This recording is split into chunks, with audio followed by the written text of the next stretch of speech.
first, I want to really introduce myself a little bit more. My name is Noha. I'm from Egypt. I've already been asked that question 7 times in the last 5 minutes. So just in case anyone wants to ask, that's where I am from. I lived in Egypt for a while, lived in Qatar for a while, lived in the UAE for a while, and then went to Canada, as you do, to get a passport. And once you get it, you go back home. And then I moved to Dubai, and that's where I've been living for 9 years. I've been working for Facebook 2 years. I think it'll be 2 years next week. I head up a team called Business Education, or Blueprint, across Europe, Middle East, and Africa. And like I said, we do come here often, and with these views, you can't blame me, really, right? The most important thing I want to tell you about me today is that the dress I'm wearing is from a shop called The Space. Do you know The Space? Yeah, everyone knows The Space, right? So the first time I heard, is that from The Space too? No. This is not an ad for The Space, but this is a story. Not yet, not yet. But 3 years ago, a colleague of mine who worked in my old company in an office in Johannesburg was wearing this amazing dress, and she posted it on her Instagram. It was her birthday. And I messaged her, I'm like, girl, this dress is amazing. Where did you get it from? She's like, oh, there's this shop in Rosebank. It's called The Space. I'm like, okay, give me, can we do online? Can we buy online? She said, no. So it took me around 1.5 years to get down to South Africa again. And the moment I landed, where did I go? To The Space in Rosebank. They took half my paycheck, and I left. Around 6 months later, I was at a party in Dubai, and a friend of mine said, and she was visiting from London, very important point, she said, oh my God, that dress you're wearing, it's amazing, where did you get it from? I said, The Space. Guess what she asked?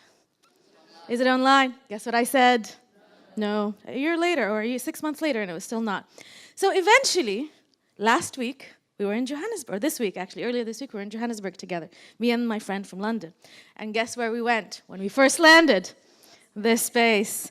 And we bought almost half the stuff. So The Space, basically, it took them 3 years to get half my paycheck twice and half the paycheck of my friend from London.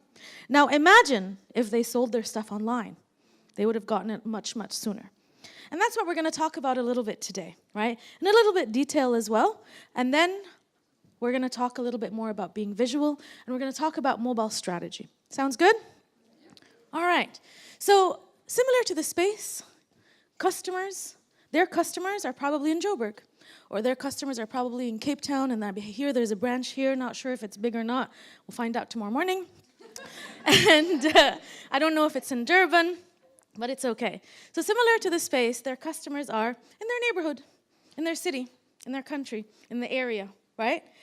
And a while back, maybe 10 years ago, if they wanted to reach new customers, they would have put out an ad in the newspaper, or they would have splurged on radio.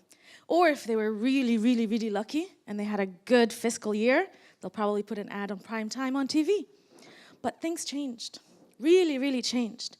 You don't need all of that right now. You can have a business in a small corner, maybe down here, really nice shops down there. Hopefully it's open when we're done.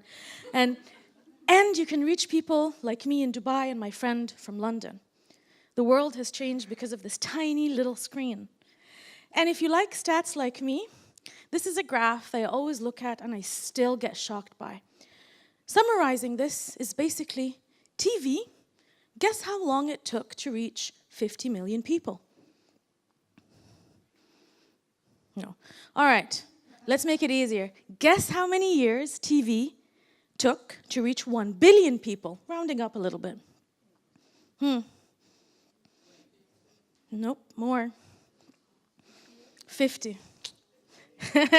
You know this one. It took 50 years for TV to reach 1 billion people, which sounds right, right? It was new, took its time. It's a technology, not everyone could afford TVs at the beginning, which probably means it should be the same for mobile, right? No, that's not the case. Guess how many years it took mobile to reach 1 billion people? Not that. 5. 5 years.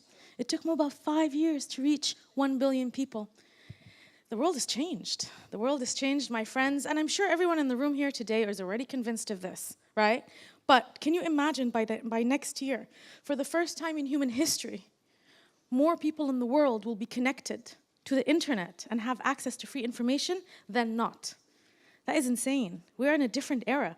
things are going down. And if you are the space, and if you don't shop, if you don't have an online shop, then you're starting to be in trouble, all right?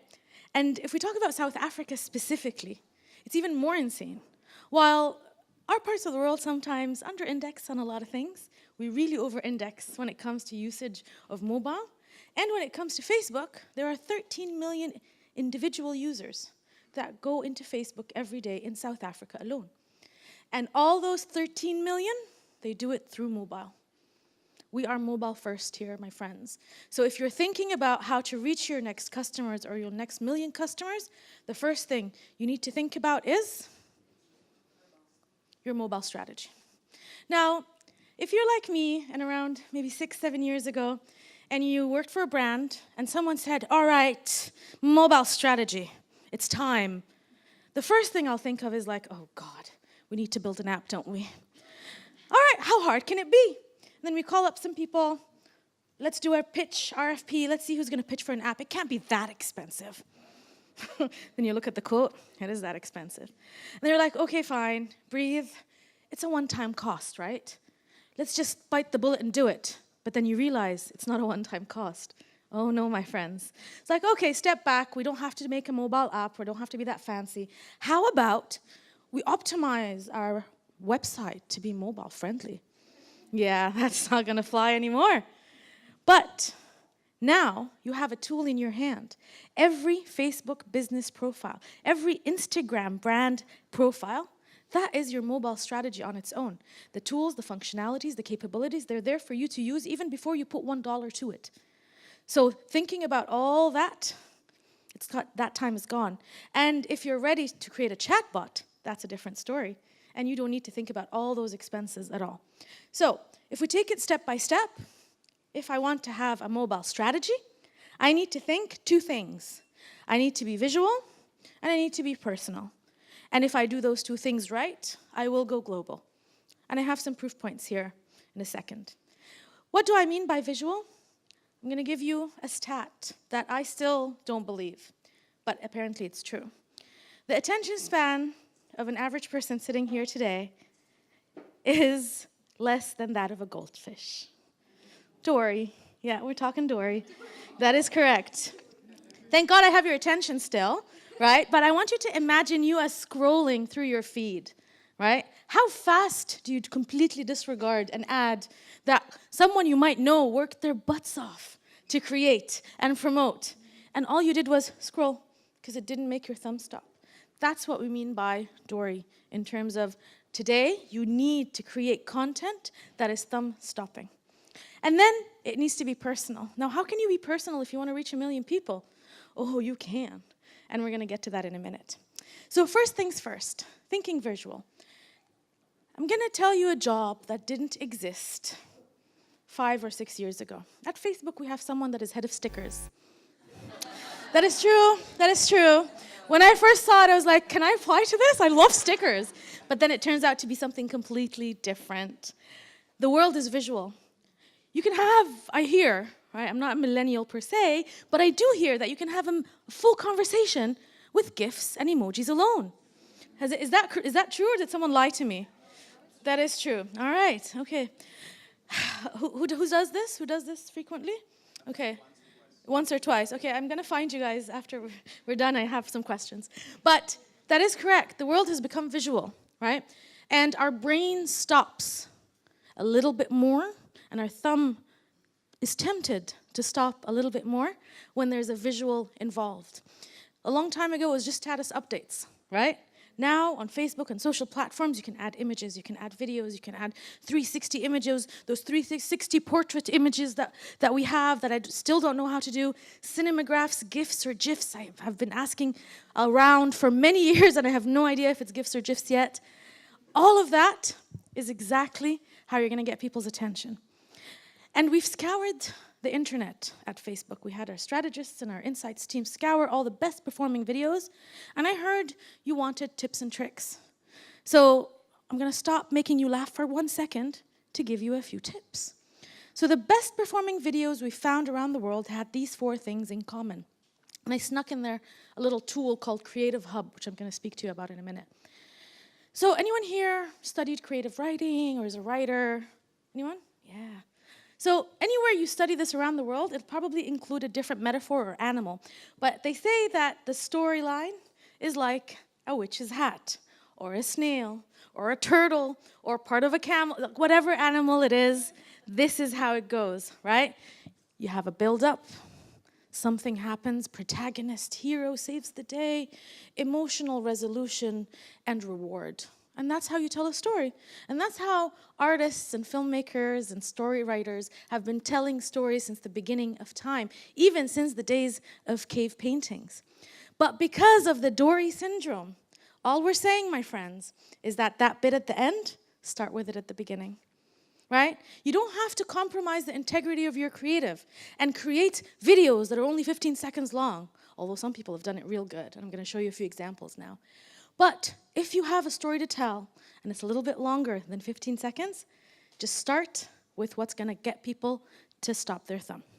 The second tip is always assume that people are looking at your videos in the feed with sound off. So create for that. There are ways to do that, right? You can do sign language, you can mime, but you can also add copy, right? You can create videos that don't need an audio to be understood. You can do many, many things, and I'm going to show you resources at the end where you can find examples of that. But remember, always have something that surprises people, because in case someone clicks, surprise them, delight them. Give them a reason to come back again later. Sounds good? Yeah? And then number 3 is frame your visual story. How do we hold our phones today? Like this or like this? Like this. Cheers, yeah. Vertical. But we have been blessed and cursed with decades of people making film and ad like this for TV and for cinema. And it's very, very hard to change that habit overnight. But it's also important to remember that people like you and me hold their phones like this. Sounds good? Finally, whilst this is a checklist for success and for your videos to be optimized and to be seen properly, there is no checklist to go viral. I'm sure people still get those questions. How do I go viral? There is no checklist. The one thing that we advise is play. Get creative. There's this beautiful example from hotels.com that's too long for me to share here because I want to share so many examples and I would have been kicked off the stage halfway through my presentation. But hotels.com, it's a very old example, realized that people aren't listening to their videos. And they have a lot to say. So they hacked it. What they did was they got a lady to come and pretend that she is translating in sign language what the star of the TVC is saying. And then it turns out that she wasn't translating, she was giving the viewers that understood sign language a code for an extra promotion. We didn't tell them to do that. They played. And we saw this video that was performing really well. So you went and knocked on their doors and like, hey, hotel.com, can we chat? Let's do a case study video. Let's give you a little bit more ad credit. Things like that. That's how it works. So hack it, play, and if you don't have, all this ad spend that you wish you had to be creative and to experiment, there's a tool called Creative Hub. It's written at the very end. Creative Hub, anyone heard of Creative Hub before? Yeah? All right. I like Creative Hub for a few reasons. Number 1, tons of examples. I go in there and I can search by industry, I can search by ad type, and I will get inspired no matter what. There's examples from all over the world. The other thing is you can create mock-ups. You can go in and practice, even if you don't have anyone to send these ads to. And if you're working with, let's say, a creative agency, you can tell them that's where you can get the specs. Don't call me anymore about specs, all right? Used to work in creative agencies for a long time, and that was one of the questions that we always got shouted at for. And then finally, if you're working with a group of people, you can create a mock-up and have it sent to their mobile directly, so you won't their email won't be full of heavy PDFs. Please approve this. Please tell me what you think of that. Now, I'm going to stop talking for a second, and I'm going to show you 3 ads that actually nailed it. They created very short videos, 15 seconds, in one case 5 seconds, and they told their story. Let's watch it and tell me what you think.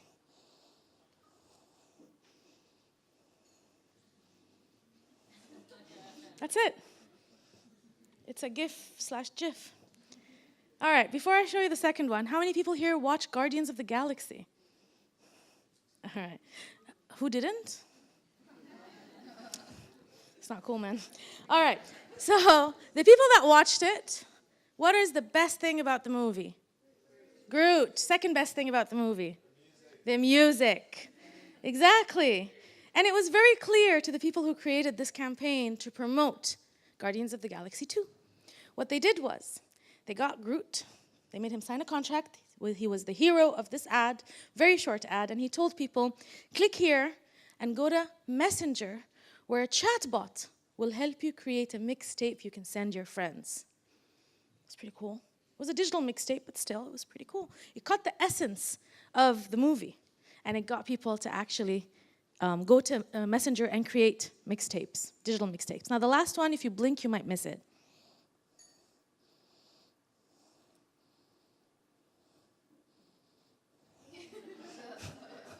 There was supposed to be sound. She's saying, ready, set, bleh, and then got interrupted. Very short, to the point, and they're good ads, right? They're even good videos. They're good content. All right.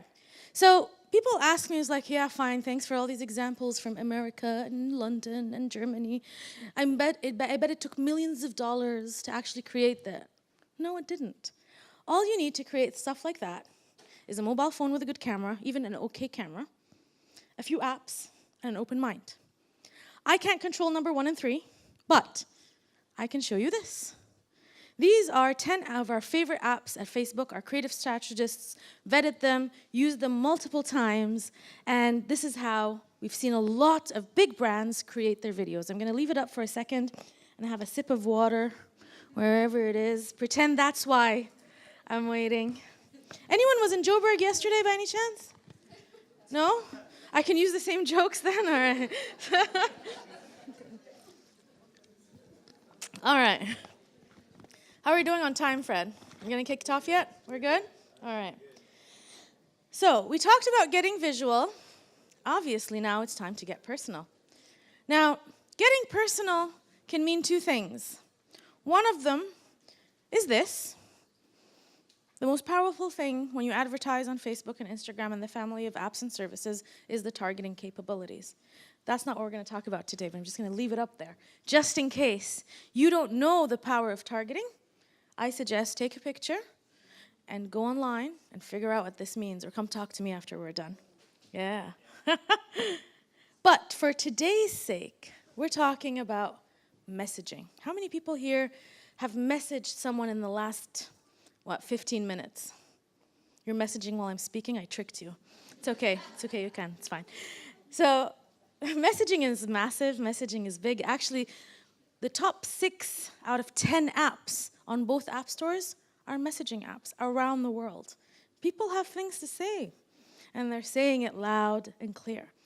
And when it comes to messaging in the context of business, let me tell you that by next year, 85% of customer service interactions will not be human. Now that sounds very sci-fi, and I love a good sci-fi, but this is actually true. And we've even surveyed people around the world and asked them, are you more likely to interact with a brand if they will message you and you can contact them directly through Messenger or through a messaging app? 53% said, you know what, I'm probably going to shop from there as well. It's a lot. And when you consider that there's 1.3 billion active users on Messenger and 1.5 on WhatsApp, it's about time that we get messaging right. And messaging isn't just about awareness or about angry customer service, and that's how I have to say I use it mostly, with airlines and lost luggage, especially with the shopping that I do in South Africa from the space. But it's also causing conversions. People are buying through messaging. There's another app, there's another shopping destination that I like. I don't shop that much. I literally just shop from the space and from an app called ASOS, which I'm sure you know. Yeah, exactly. But I have many other interests, my friends, but the examples today are all about shopping, so just so we're clear. You can convert, you can buy, you can purchase, you can even start a bank account on Messenger. And it's become so much easier to have an app experience directly on a Messenger chatbot. So Let's see. Okay. So that's what I want to say about being personal. Now, if you have the visual part right, and you're captured people's attention, you're targeting people in the right place at the right time, and you got personal, you are ready, if you're the space, to go global. How many people here have shopped from an abroad, like a foreign online store in the past month? Yeah.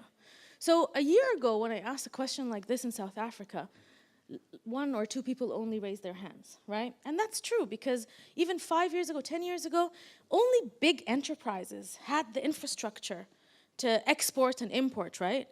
And if you live in a place that customs is a bit, not very easy to get by, you won't be able to get the stuff you ordered, right? I'm from Egypt, remember. I've never gotten anything I ordered when I go there.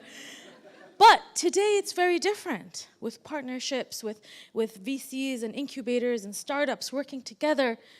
Everything is becoming so much easier. And like the few people that raised their hand, 360 million people took part in cross-border trade. They took part in a transaction. They bought something that is not from the country they're from, and it was delivered to their doorstep. That is a lot of people. And it's getting more and more. These, if you look at the UK, over 75% of online shoppers have shopped from everywhere else. If you look at the US, it's massive. Now, if you look at South Africa, I don't have the numbers, but I do know someone that is now a business that exports cross-border. And I don't know if you've heard of this lady before, Sarah Collins, Wonder Bag. Yeah? So for the people that don't know Sarah Collins, she created this business. It was just her and a seamstress. And they used an eco-friendly way to do slow cooking. Is that the word? I'm not much of a chef, but yeah. And it was basically a cloth-based pot. It's eco-friendly, and it's empowering women in rural areas to actually do the cooking they need without using electricity and power. She started with her and her seamstress. And now she has 75 employees, and she's exporting all over the world. And guess what her biggest market is? America. Yeah, she's doing well. And you know who else is doing well? These 2 people here. So I'm done with my presentation. I'm going to share with you one resource if you want to learn more, but they will tell you how it gets done right. Sounds good? No pressure. No pressure. So this is all you need to go from a local business to a global business, a small business to a big business. And if you want to learn more, Facebook Blueprint is an online resource. It's free. If you're in a commute and you want to know everything about messenger bots, in 15 minutes, you'll take a course. Self-help, you're done, you're an expert. There's 100 courses there. But what is better than courses is real-life examples. Come on up.